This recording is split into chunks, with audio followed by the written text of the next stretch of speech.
a leadership coach and counselor.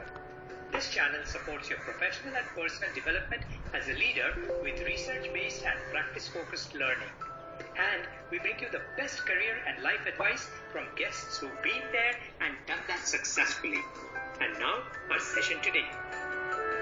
Hi everybody, welcome to this episode on unconscious bias. Now you've heard this term thrown all over the place and perhaps we have some understanding of what it is, but many of us are really not likely to understand what it is, how it impacts us, how we can deal with it.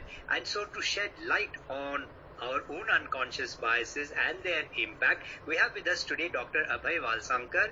And Dr. Abhay has about three decades of experience in India, Europe, South Africa, US in sectors such as financial services, IT, ITeS, manufacturing, healthcare, and he's been associated with organizations such as American Express, Citicorp, ICI, Cadbury, Tata Group, Symantec, and Avaya. He's a post-grad in personnel management and IR from ITeS, and he has a PhD in the field of emerging diversity and inclusion practices in relations, UN directions. So I've really not done too much justice but to his excellent profile, but I'm going to put up the link in about our guest in the podcast description. So I encourage you to check out Abhay's profile and also feel free to connect with him on LinkedIn. So Abhay, welcome. Hi, how are you?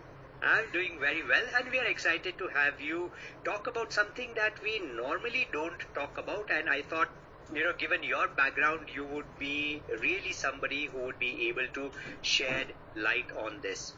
So we've all heard of this term unconscious bias, and I suppose we all understand it in our own way. But let's bring us all on the same page. Tell us, what is unconscious bias? All right. It's not very difficult to understand, although the name sounds, or the title sounds a little bit intriguing, unconscious. So therefore in the area of unknown. But once I decipher the meaning for you, it's going to be very simple. But just before that, let's understand what does a decision making mean? Because unconscious biases have a lot to do with decision making. So one of the favorite definitions that I use for decision making is actually it's a process of making a conscious choice among the alternative courses of action, which essentially means that decision making is a conscious process. And where do unconscious biases get into the decision making process? And that is where the understanding becomes very clear, because unconscious biases are nothing but the mental shortcuts comprising of our beliefs, our attitudes, our stereotypes, which are used for making the decisions. And therefore, it is also, I think, important for us at this stage to understand what is the opposite of these mental shortcuts. The opposite of these mental shortcuts are being data-driven, fact-based, logic-led, etc., etc.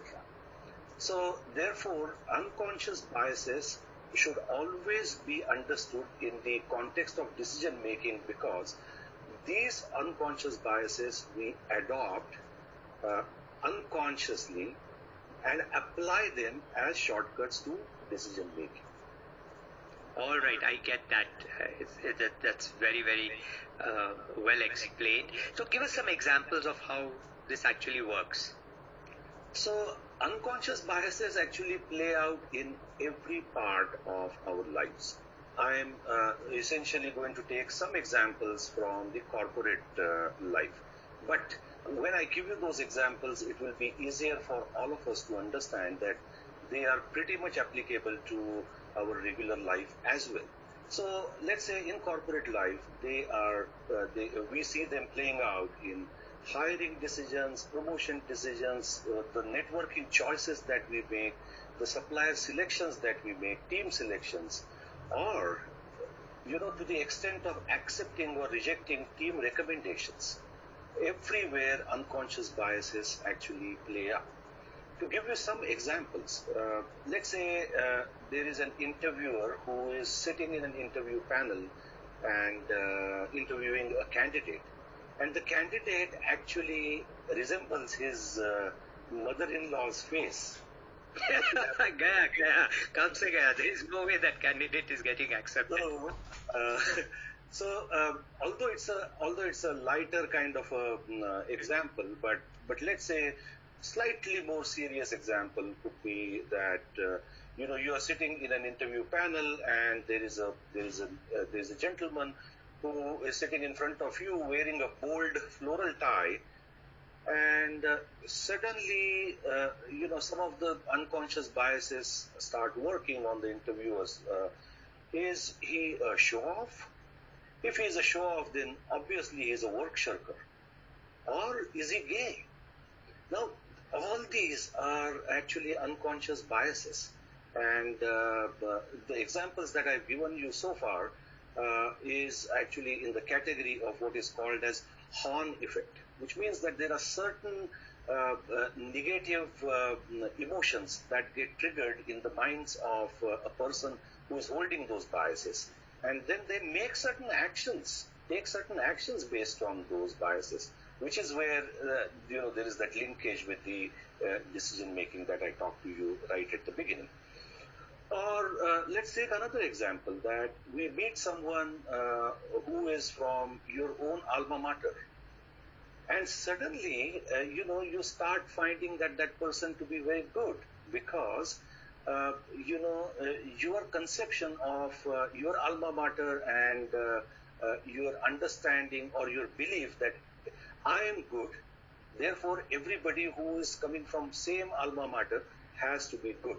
Now that is an example of what is called as an affinity bias. And there are several other types of such unconscious biases, and we can go on and on with various examples. But I must give you a last example, because that is very important even from the academic standpoint.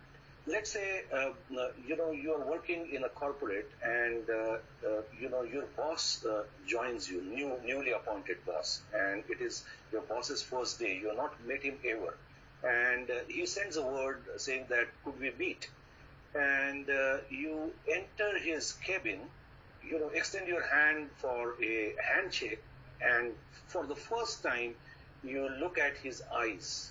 Oh my God, he's a guy who has light eyes, or in common parlance in India at least, people say catty eyes. And suddenly what happens to you is that your biases start working, because there are certain stereotypes that people with light eyes are not trustworthy. Completely wrong. No, not at all based on data, but that is a common stereotype and common perception. And then what you do is you keep on thereafter trying to search for evidence that will support your first impression, and that first impression is based on a stereotype, and you keep on then trying to get only that data to confirm your original bias or original belief, and that process then can become very toxic at in one sense. And this is what happens to all of us in relation to various biases that we have.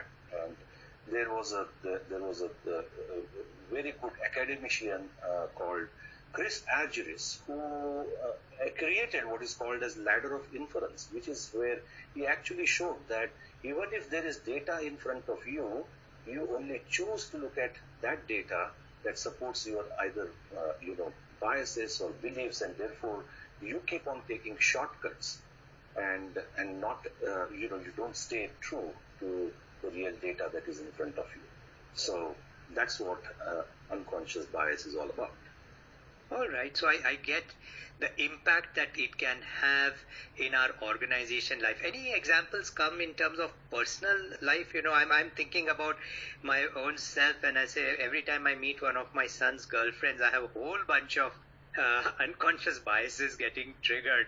But any other better examples, perhaps? Okay. So another thing, I'm just making it up as we speak, but I think it is very much applicable that you meet your son's girlfriend, for example, and she speaks chaste English, and suddenly your bias comes up you come to a conclusion that someone who speaks chaste English has to be a good person. Now, linguistic skills have nothing to do with your other personality characteristics or character as such, but that halo that gets created, that's called as a halo effect. That leads you to very, very wrong conclusions. So true, so true. So I get the fact that it can have dramatic impact in the way we work with our teams, make decisions in the workplace. So now as a leader, how can I find out about my own such biases? Because if they're unconscious, by definition, I don't know about them, yet they're having a big impact. Absolutely, and it's not very easy for you to find out unless you follow a conscious process of looking for those unconscious biases. It sounds a little complicated, but that's exactly the way it is.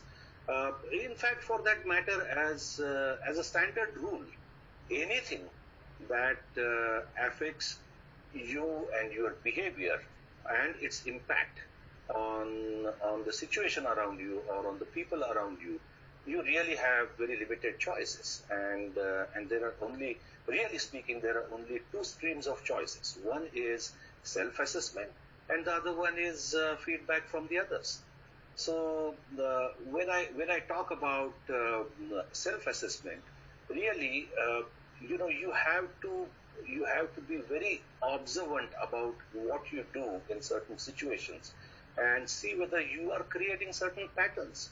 So, for example, if a leader notices a pattern that his team rarely expresses any point of view contrary to his stand, now this could be due to many factors, but one of the facts could be that the leader hired a team which is same as him. And in other words, the leader has a very strong affinity bias. Affinity bias is really, about being with people who have the same characteristics.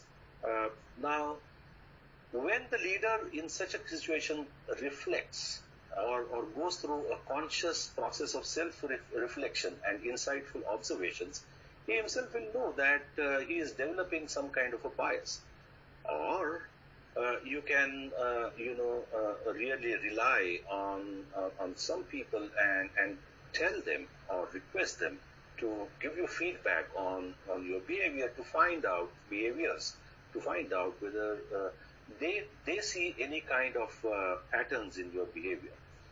Because unconscious biases in a classical Joe Harry sense, they are in your unconscious window, but they are not necessarily in the unconscious window of others. They could be, and if they are, then there is a problem because they can't give you feedback. But if they are in their conscious window, but your unconscious window, then you are likely to get good feedback. And the other important point is that in such a situation, if you do not take appropriate actions, then your credibility is at stake, because you don't know your biases and you continue to work, others know about it, and therefore your credibility gets in question. There are some other ways of doing it also, and I'm just giving you one other example, is that there are independent psychometric tests to find out your unconscious biases. Unfortunately, when I do research, in such tests available in India, there aren't too many, but there is one that I know of, which is a Harvard test called implicit association test. That talks about various unconscious biases that people have, and it lets you understand your own unconscious biases. But I think it is more applicable to the American audiences. But it's still worth taking that test to understand how unconscious biases could work. All right, so I'm getting it. Also, I feel that, in your own work as an executive coach, as a management consultant, you would be seeing unconscious bias playing out in your clients, in your coaching clients. So tell us a little bit about how you as a coach can support leaders deal with this. How some examples, some stories, anecdotes of how this plays out in your own practice. Yeah. So for example, there is a general manager of a large manufacturing setup, and first time I was talking to him about hiring for success. How do you do that? And he very naturally, as in natural, the way it came naturally to him, he very naturally said that there are certain types of individuals that I don't hire at all because they are lazy, because and he actually used the word their caste is known as a lazy caste, and oh my God, I won't do that. And mind you, general manager, and mind you that was his very very deep rooted established faith that was the case. And then what I had to do was I had to bring in equal number of examples within his company where the employees and that's a very tricky area because then you are touching certain areas which are very very sensitive. But I had to show him certain very very successful, very conscientious employees who broadly came from the same caste system, or not system but the caste segment that he was talking about. And then he said, yeah, that's true, but there could be exceptions. So I said, no, that is an assumption. I think your assumption must change, because your assumption is that everybody from that caste is like that, and now I'm showing you examples. Now you have to first be prepared to challenge your own assumption, and you will start seeing the situation differently. I can tell you, he is a very very big proponent of how to hire in an unbiased way today. How nice. What an excellent and inspirational example. So once I get to know some of my biases, and so for example, in this example, the person was lucky enough to work with you as their coach. But once I get to know some of the biases, what do I do next? How do I deal with some of them? Yeah. So first and foremost, as I've said right at the beginning, that unconscious biases have to do with decision making. So therefore, if you think that you have a propensity to allow such biases to get into a rational decision making, and particularly if you are an impulsive decision maker, always leave space for stepping back and thinking, especially when you make decisions which are critical in nature. Then the other thing is that do not ever hesitate to challenge yourself, or more importantly, be open to being challenged, especially related to people decisions, because biases by and large play out in people related matters. The other thing as a leader you should do is add substantial neutral processes, and neutral processes meaning processes independent of yourself to your decision making. For example, if you are doing hiring, or if you are making promotion decisions, or whatever, as examples, you add as many independent processes. For example, psychometric testing. For example, diverse interview panels. All these are the mechanisms which will tone down the impact of your biases. But it is your responsibility as a leader to institute those, because you want to overcome the impacts of your own biases. You also have to set up mechanisms to provide continual feedbacks to your decision-making process. That will refine not only your decision-making process, but keep on throwing light on whether you are creating certain patterns of holding certain types of biases.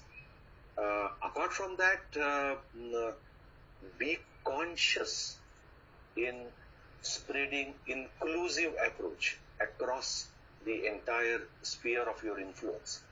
And then, of course, participate in awareness training, and more importantly, as a leader, even conduct such awareness trainings. And last but not the least is my favorite, self-reflection and feedback. So that should be your strategy of overcoming such biases. All right. So my sense is that it's very comprehensive, but perhaps it's so hard for us to do individually. It perhaps is much easier to do when one works with a coach or a consultant to support, to have that ongoing dialogue. So you've again spoken about diversity, inclusion processes. You gave us an example of this general manager. So tell us, especially now in a country like India, where we have so many multiple layers of biases that get embedded to us as we grow up. Tell us a little bit about how unconscious bias impacts gender, inclusion, diversity within an organization setting. We are a very complex country, as you know, and therefore there are multiple biases at play at the same time. There are linguistic biases, there are gender biases, there are regional biases, there are religious biases.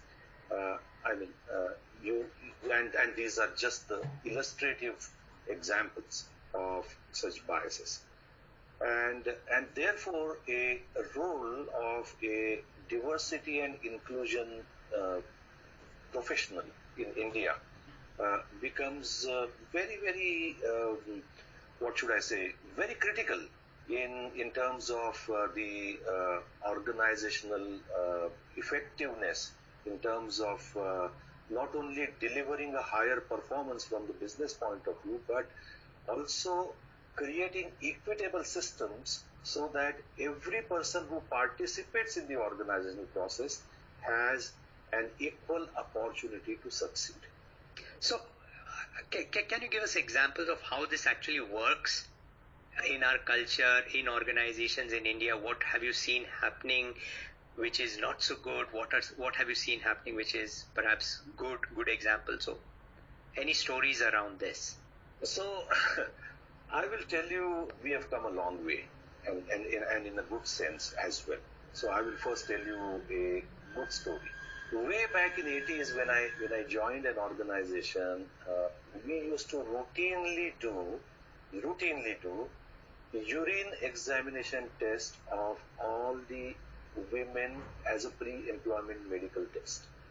Oh wow! I never heard of that. And it's a fact. And the only purpose was to find out, and it was a multinational organization, mind you, and the purpose was to find out whether the person is actually going through early pregnancy. If yes, then it's better not to hire that person, because very soon she will be distracted, and then she will go on a long maternity leave, and therefore we'll have a problem, quote unquote. Now from that point, and in those days nobody actually thought that was anything objectionable at all. Everybody accepted that as a given system. Today you dare not do that. Yeah, absolutely. So that's a very, very good development, in the sense that the organizations are becoming more aware in terms of what does a diverse talent do to them. Now that is the fundamental thing, that there are studies after studies who have shown that the organizations that are more diverse and more inclusive actually are delivering better business performance. So it's not only a nice to have kind of an activity, or you deploy that activity for optics, as it were. You do it because you want to have an organizational performance which is of a superior nature. Uh, but there are certain areas which are extremely sensitive in India even today, and people are not touching them even right now. Right now, the areas that are being touched upon are gender diversity and inclusion, or LGBT, inclusion, or let's say disability, diversity and inclusion. Those are some of the areas that are being touched upon more than some of the areas which are more sensitive. For example, caste and religion. Now, there is a problem, but I don't think that Indian society in general and Indian organizations in particular have really found ways and means of facing it boldly as an issue, and creating an institutionalized approach in managing it effectively. That's so true. Caste and religions is such an embedded part of us, and we really have to have some of those processes that you mentioned earlier to ensure that it does not become a stumbling block for us. Now, as such a senior OD consultant, what are some best practices that you see across the board in organizations which promote, minimize the impact of diversity, impact of unconscious bias, promote diversity, inclusion? Right. So there are some very good examples. So the first and foremost has to be to do with leaders, because leaders set the tone of an organization. So therefore, when you define and deploy measurable diversity and inclusion goals for the leaders, it has a salutary effect on the organization. Here, I would like to underline the word measurable, because what you measure gets delivered is a cliche, but I believe in that, and therefore that's one thing. The other thing is, everybody does awareness training across the organization, but it's not about only doing awareness training across the organization, but that training has to be an institutionalized effort, in the sense that it cannot be that you do training once and think or assume that now everybody knows what are the do's and don'ts of good behavior, and therefore stop at that. Training has to be a continuous activity which should keep on touching upon every new individual that enters the organization. And training should not be confined only to a neutral training given by, through a learning management system on the website, or given by some external agency alone, but it should be part of the leader's ongoing mentoring program, so that you keep on creating and institutionalizing right behaviors. Then one other, small but very powerful best practice that I've seen is blind CVs, where you actually blank out those aspects in the CV that are likely to create biases in the minds of, let's say, a person who scrutinizes those CVs. So the ones that are easy to blank out are, for example, the name, for example, the region from which the person is coming, for example, the religion that the person is holding. Even some of those things are very good, because then you are taking away some scope from biases entering your organizational decision making process.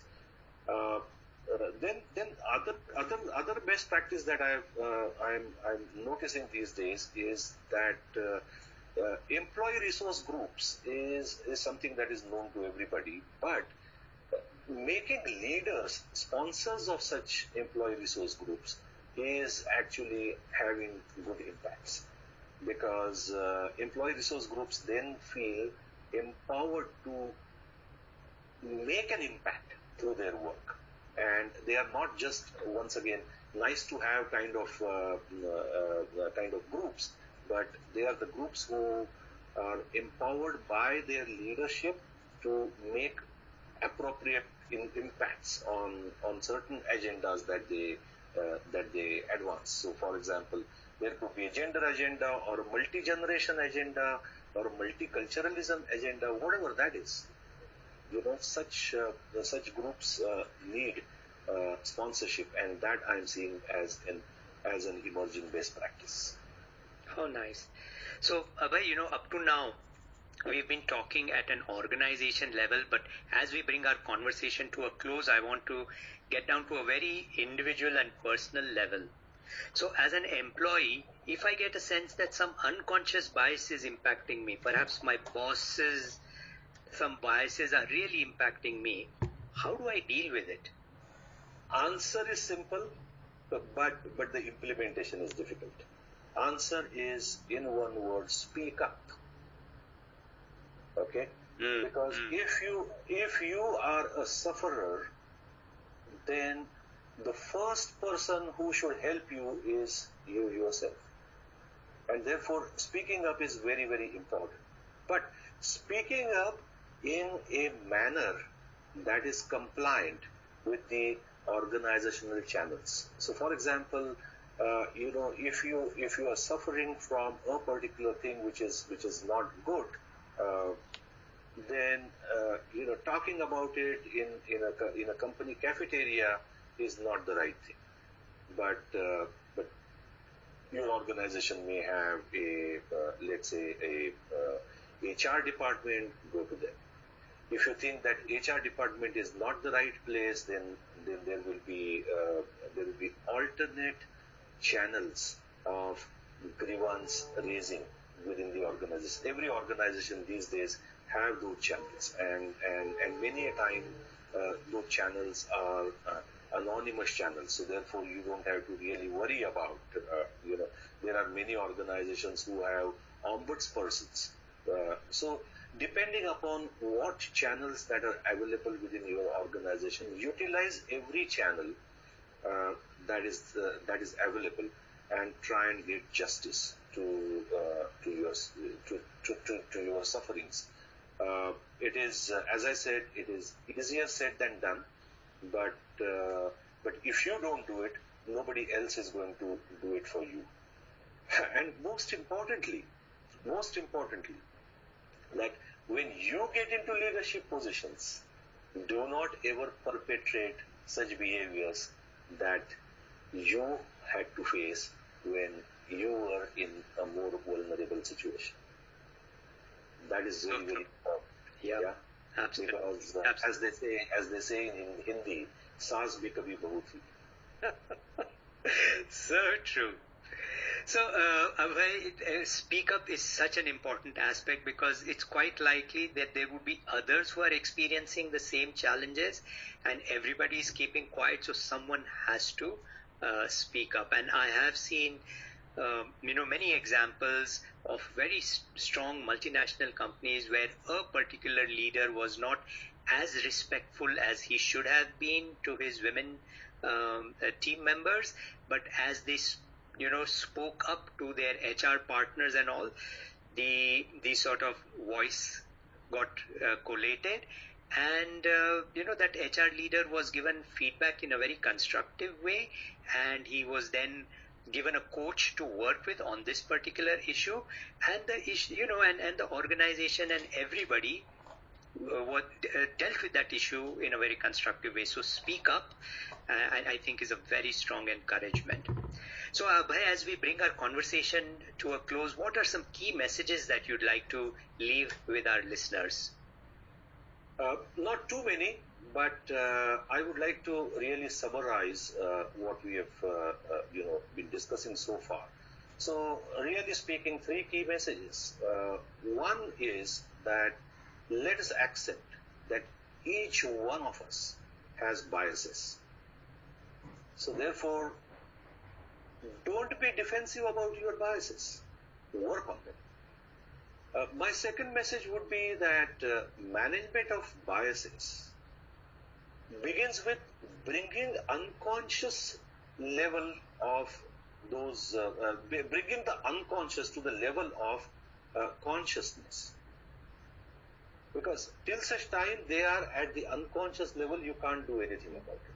So, firstly, bring it to the level of consciousness, and then accept those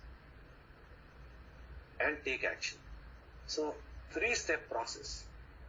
Bring an unconscious thing to a conscious level, then accept it. Acceptance is very, very difficult. All of us know about it. And then finally take action. And the last one is shedding such biases is in everybody's interest. It is in your interest, your team's interest, and your business's interest. So therefore, it is not a matter of choice. It is incumbent on you to shed those biases. So it's a responsibility. Shedding those biases is a responsibility. Thank you for such clear, actionable wisdom and insights. Abhay, it's been awesome having you on our program today to talk about something that is not normally talked about in a very straightforward and clear way. And for our listeners, I encourage you to check out Abhay's LinkedIn profile, which is there in the podcast description. And if you feel that you would like to reach out to him for tapping into his expertise for yourself or for your organizations, he's got an amazing track record and background, and he's an independent consultant now. Go ahead and reach out to him and see how best you can leverage his experience and wisdom for you and your organization. So Abhay, thank you so much for being with us today.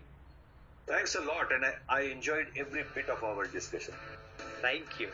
Thank you. Bye. And that's it for today. Thank you for listening. Please connect with us on coachtoolbox@gmail.com.